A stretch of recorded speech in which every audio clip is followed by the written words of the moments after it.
আসসালামু আলাইকুম রহমতুল্লাহি বারাকাতুহু। সুলতান মাহফিয়া ডেইলি লাইফস্টাইল চ্যানেলে আপনাদের সবাইকে স্বাগতম। আপনারা সবাই কেমন আছেন?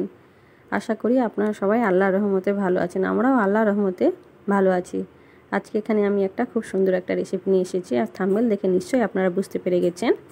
আমার ভিডিওটা যদি ভালো লেগে থাকে একটা লাইক দিয়ে দেবেন। যদি আমার চ্যানেলটা ভালো লেগে থাকে একটা সাবস্ক্রাইব করে আমার চ্যানেলের পাশে থাকবেন। আপনাদের কাছে হাত জোড় করে অনুরোধ করে বললাম আর কি, যদি চ্যানেলটা ভালো লেগে থাকে সাবস্ক্রাইব করে আমার চ্যানেলের পাশে থাকবেন। আমি আজকে যে রেসিপিটা নিয়ে এলাম, চলো ভিডিওটা দেখি কিভাবে আমি তৈরি করলাম।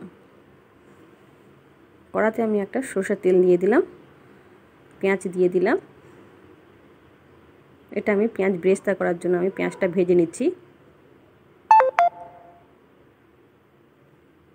পেঁয়াজটা আমার বাদামি কালারে ভাজা হয়ে গেছে। এবার সব পেঁয়াজগুলোকে আমি তুলে নেব।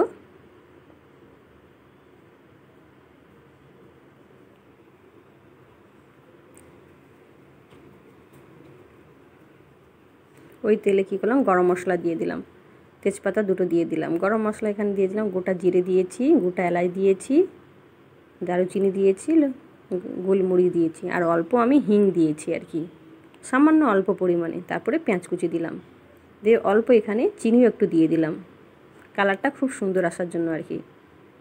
পেঁয়াজটা লাল হয়ে গেছে আমার। এবার আমি কী করলাম, মাংসগুলো দিয়ে দিলাম, ভালো করে একটু আমি ভেজে নেব। লবণ স্বাদ অনুসারে আপনারা দেবেন।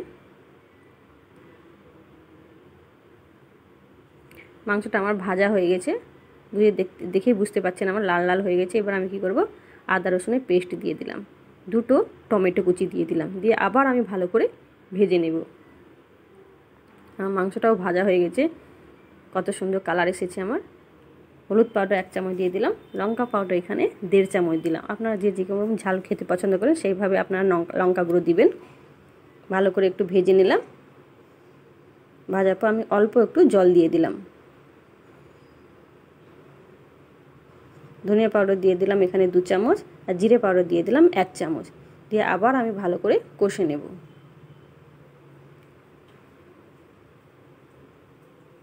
ভালো করে কষে নিতে হবে।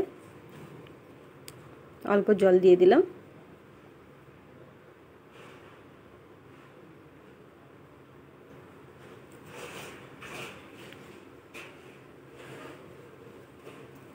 আমার কষা হয়ে গেছে। এবার ভাজা ধনিয়া পাউডার একটু দিয়ে আবার একটু কষে নেব।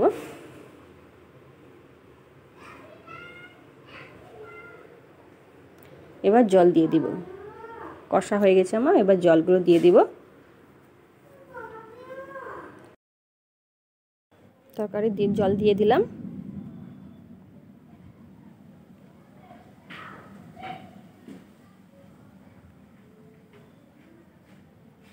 এবার আমি ঢাকা দিয়ে দেব।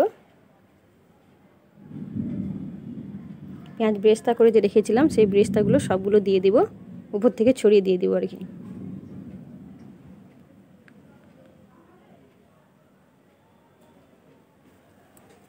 পনেরো মিনিটের জন্য আরেকটু ফুটিয়ে নেব।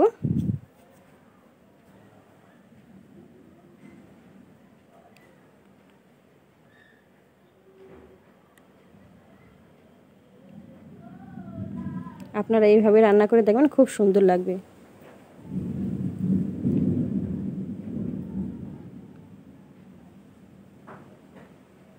ঝোলটা একদম কমে গিয়েছে, আমি এইভাবে এবার নামিয়ে নেব।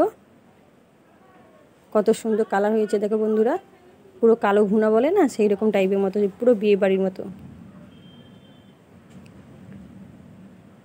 আপনারা এইভাবে রান্না করে দেখবেন, খুব সুন্দর লাগে খেতে একদম। ভিডিওটা যদি ভালো লেগে থাকে প্লিজ একটা লাইক দিয়ে দেবেন, আর আমার চ্যানেলটা যদি ভালো লেগে থাকে আপনারা সাবস্ক্রাইব করে আমার চ্যানেলের পাশে থাকবেন।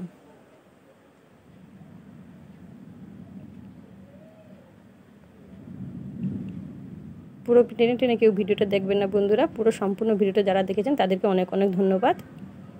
আবার দেখা হবে পরের রেসিপি নিয়ে। বাই, আল্লাহ হাফিজ। তোমরা সবাই ভালো থেকো, সুস্থ থেকো।